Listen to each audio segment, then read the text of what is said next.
Now we're going to craft with the luggage tag. So go ahead and grab your luggage tag, set that aside, and then set your heat press.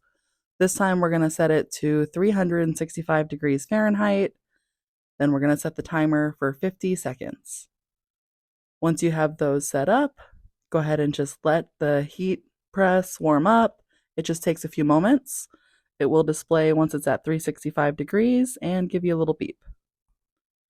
Looks like we're ready to go. So next we'll go ahead and we'll grab the luggage tag and then the prints. There's two different prints you can choose from in this print design sheet. Again, you can use the smaller prints if you'd like, but these two are sized exactly for the luggage tag. So go ahead and start cutting out the one you want to use. Be careful not to trim any of the colored print. The print itself is what's going to transfer on. Any of that white piece won't transfer, so just go ahead and cut it out as best you can.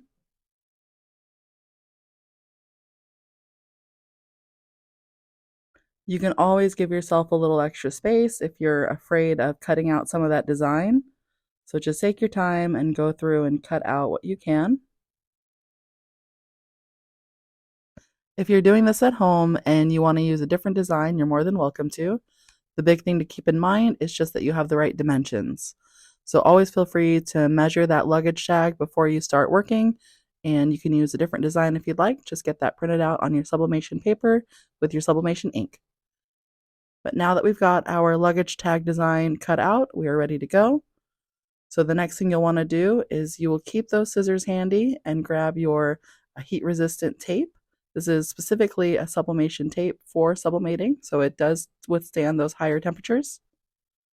We'll go ahead and just cut off a few pieces here, that way we can attach the print to the luggage tag. With this, if you're really careful, you don't have to use the tape.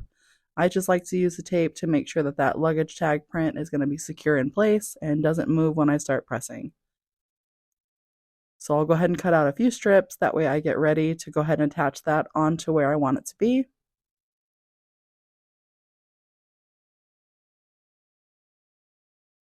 And you really don't need a whole lot, it's up to you.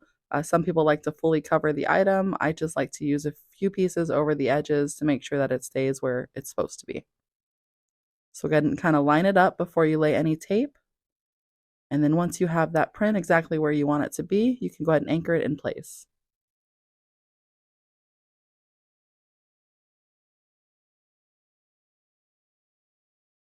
The only thing to keep in mind with this is that you want that print to lay down nice and flat over the image. And the reason for that is you want it to basically not have any air in between the design and the image that you're sublimating on. It should be exactly against each other flat. So just take your time, make sure you're lining everything up nicely and laying that print down where you want it to be.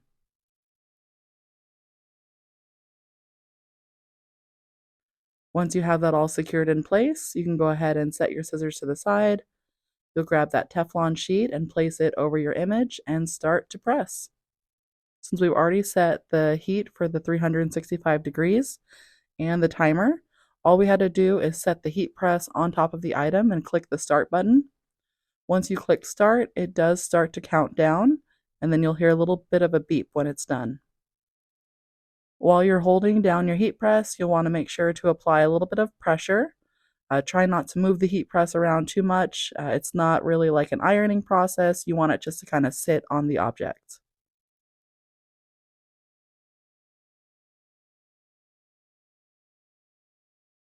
They also have different presses if you want to get more into this, where you can kind of pull the swing arm down and it'll start to press on its own.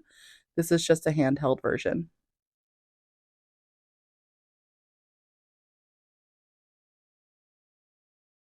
Go ahead and remove your Teflon sheet when you're done.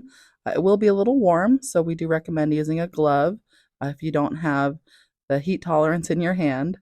So go ahead and grab your glove, and then you can put the item on top of the glove and use your little weeding tool to start picking off the tape, or you can peel it off with your fingers as well. Be careful not to scratch the leather on that luggage tag. You just want to be a little bit careful of the surface on that. And once you have all that tape off, you can go ahead and remove the design and check out your finished item.